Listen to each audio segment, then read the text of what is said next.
Are you ready for what's going down at Hollis Hall? Because let me tell you this, what's happening with our star wideout has the whole city buzzing. And Ben Johnson just made something crystal clear that nobody saw coming.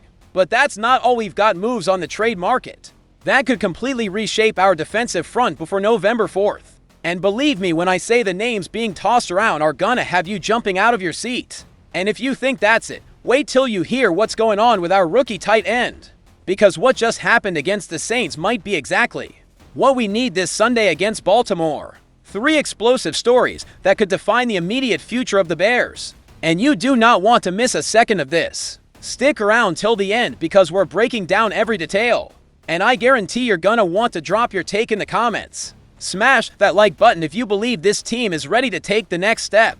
And hit subscribe because tomorrow we've got more news that's gonna shake up Chicago. After 6 weeks of watching this team build something special, after wondering when we'd finally see the real impact of our rookie class, it's finally happening.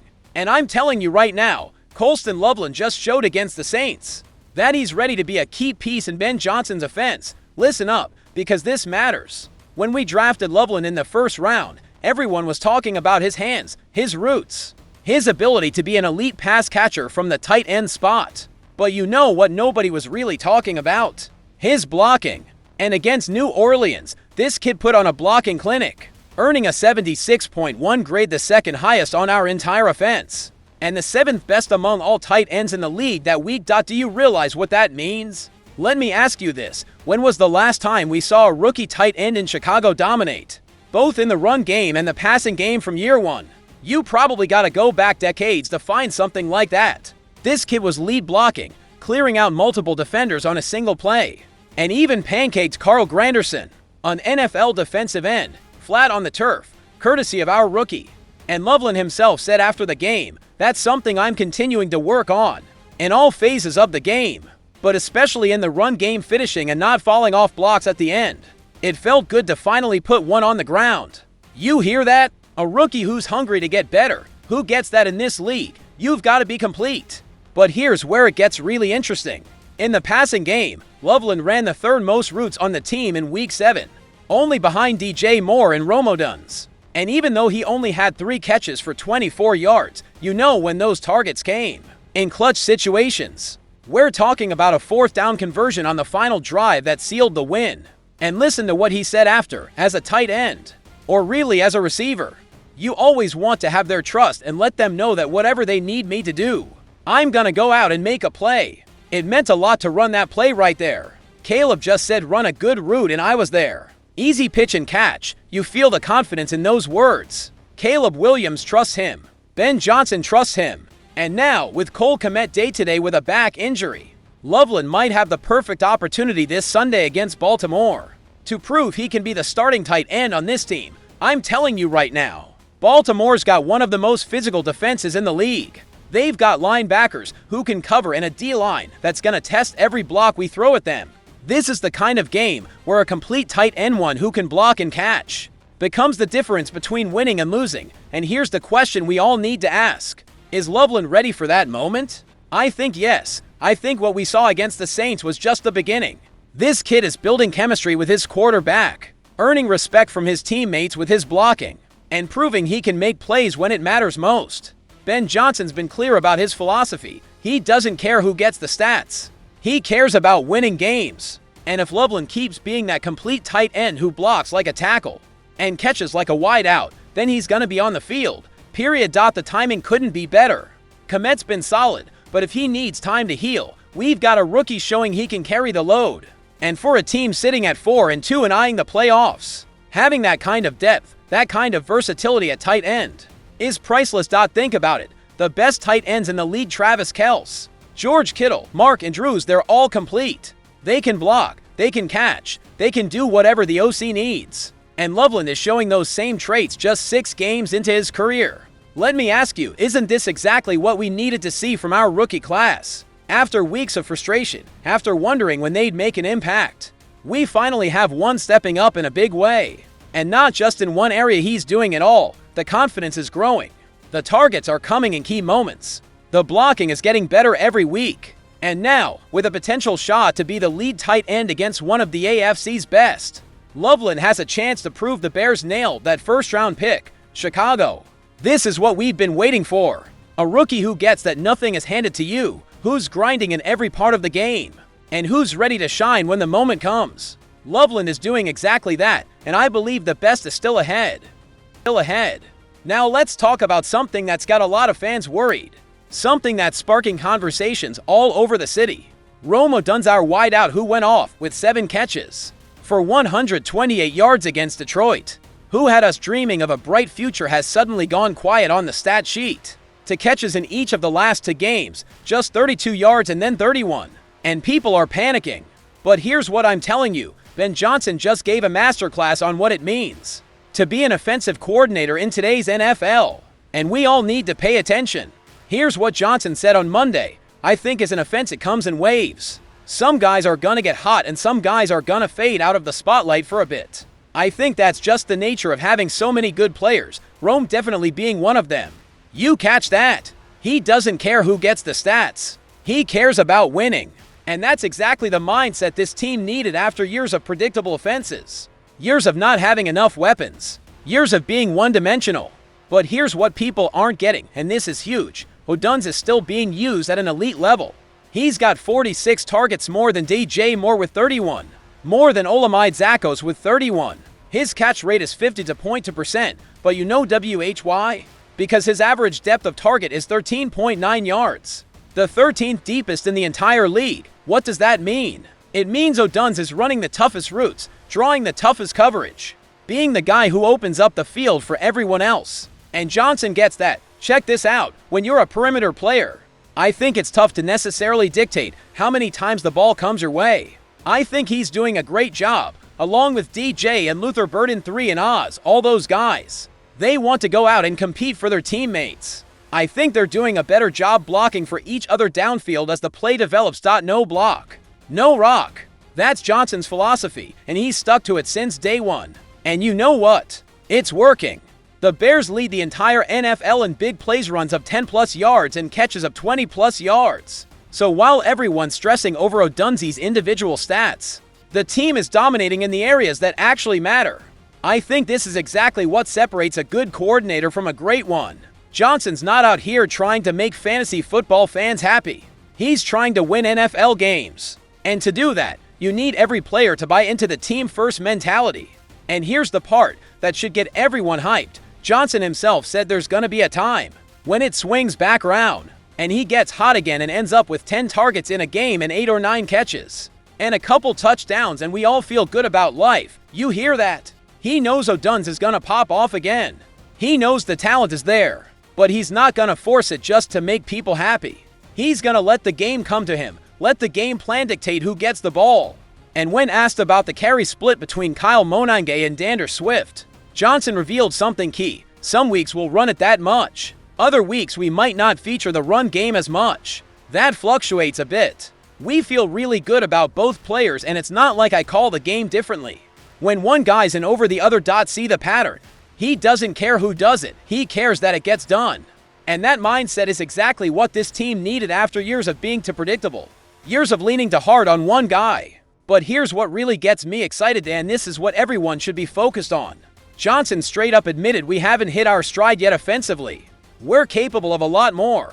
We've got really talented individuals. I feel strongly about our coaching staff, but we're just not complementing our defense consistently with the number of turnovers we've had the last 4 games. We should be turning those into more points. Read between the lines. We're 4-2, leading the league in big plays. And the OC is saying we still haven't hit our ceiling. How scary is that for the rest of the league? I'm telling you, Odunze's moment is coming. There's gonna be a game where he gets 10 targets, makes 8 grabs, scores twice. And everyone forgets about these quiet weeks. But in the meantime, he's doing exactly what Johnson needs, running tough routes, drawing coverage, blocking for teammates, and keeping defenses honest. And you know what matters most? The team is winning. We're 4-2. We've got the most explosive offense Chicago's seen in years. And we've got a coordinator who understands that success comes in waves. That different players shine at different times, and that as long as everyone buys in. Everyone eats. Think about the great offenses of recent years. Andy Reid's Chiefs, Sean McVay's Rams, Kyle Shanahan's Niners. What do they all have in common? Ball distribution. Different guys stepping up week to week. Coordinators who aren't afraid to do what the game plan calls for. No matter what the individual stats say, that's exactly what we've got now in Chicago. And while some fans are stressing over Odunze's numbers, I'm fired up because we finally have a coordinator who knows how to build a modern NFL offense. Rome Odunze is going to be just fine. His moment is coming, and when it does, it's going to be fireworks. But until then, he's doing his job, helping the team win, and fully buying into Ben Johnson's philosophy. And that's what really matters. Really matters. And now we get to the story that's got the whole city split, the decision that could define not just this season, but the future of this franchise. The trade deadline is right around the corner on November 4th, and ESPN just linked the Bears as a top destination for two young pass rushers, Jermaine Johnson from the Jets and Arnold Ebiketie from the Falcons. So here's the question, is this the right move? Should we give up future draft picks to boost the pass rush right now? Because this decision goes way beyond just this season. First, let's talk about the players. Jermaine Johnson, 26th overall pick in the 2020 draft, 37 games played, 11 career sacks. The Jets are 0-7. They're putting everyone on the market. And Johnson is one of the names drawing serious interest. Jeremy Fowler from ESPN said, the Jets aren't desperate to trade Johnson. Good edge rushers are hard to find, and his $13.4 million salary through 2026 is reasonable. But from what I'm hearing, New York might be more willing to move Johnson than Will McDonald for. Then there's Arnold Ebiketie, second-round pick by the Falcons in 2022. 56 games played, 14.5 sacks in his career. Matt Bowen from ESPN broke it down at 6'2" and 250. Ebiketie fits the mold of a 3-4 edge rusher who can be schemed into sub-packages. He's a straight-line mover with short area burst and good hand usage to set up blockers. Two young players, both with experience, both productive, both available. And ESPN's linking us to both. But here's the million-dollar question. Do we really need them? Here's what I'm saying. We've got Montez Sweat making elite money. We just brought in Dayo Odeyingbo. Austin Booker is set to return from IR. Dominique Robinson's been in the rotation. And yeah, Ben Johnson called them out early in the season for not consistently winning their one-on-ones. And this is a big but, we've seen improvement. Since the bye week, the Bears have racked up 7 sacks and 32 pressures. That's after only 3 sacks and 13 pressures total in the first 4 games combined. That's real progress. That's development. And this is where Johnson's philosophy comes back into play.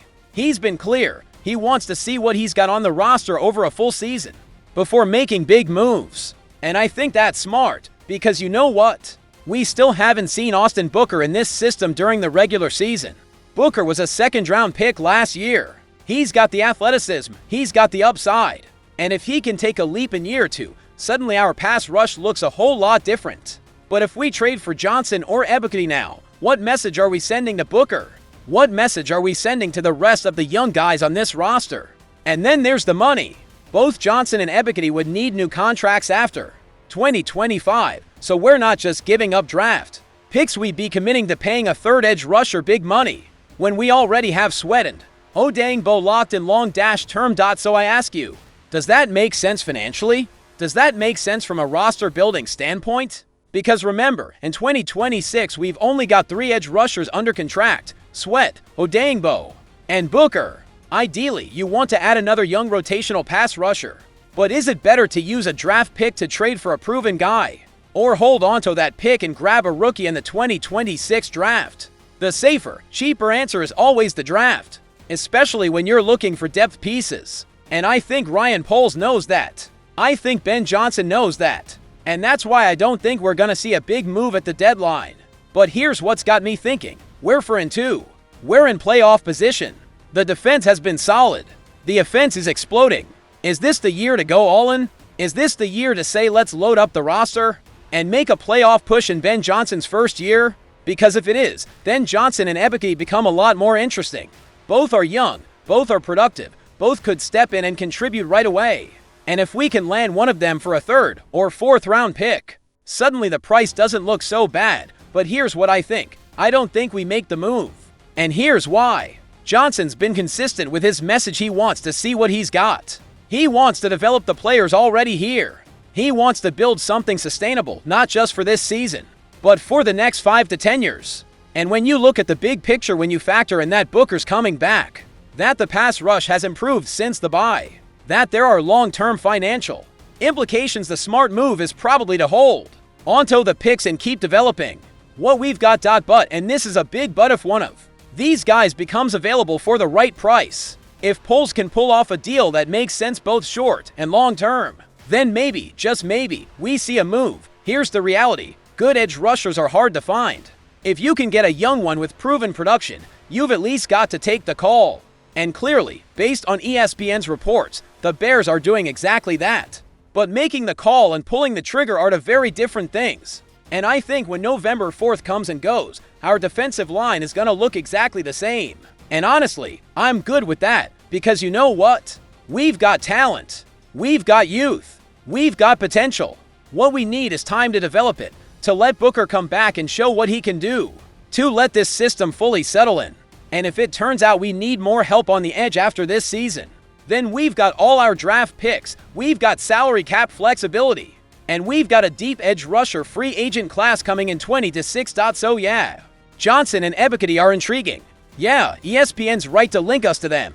But I'm telling you this, don't expect a big splash. Expect this team to trust what it's building. Expect Booker to come back and contribute. And expect us to keep building the right way through the draft, through player development, and through smart financial decisions. So there you have it, Bears family. 3 stories that are shaping the present and future of this team. Colston Loveland proving he can be a complete tight end right when we need it most. Rome Odunze navigating Ben Johnson's system while the team leads the league in big plays. And the front office facing major decisions at the trade deadline that could impact not just this season, but the next few years. Now I want to hear from you.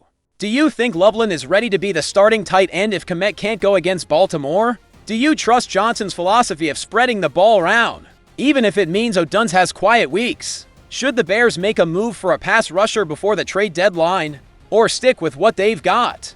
These are the questions shaping our season, and I want your takes in the comments. Because this community, this Bears family, is what makes all of this worth it. And if you haven't already, now's the time to officially join the family. Hit that subscribe button, because I promise you we've got more explosive Bears news coming tomorrow. We're gonna be here every day, breaking down every move, every decision, every play that impacts our team. This is the moment to be part of something special. The Bears are 4-2, we're building something real. And you don't want to miss a second of this ride. Subscribe, hit the bell, and make sure you're here tomorrow, because Chicago's not done surprising us. Bear down, family. I'll see you in the next video.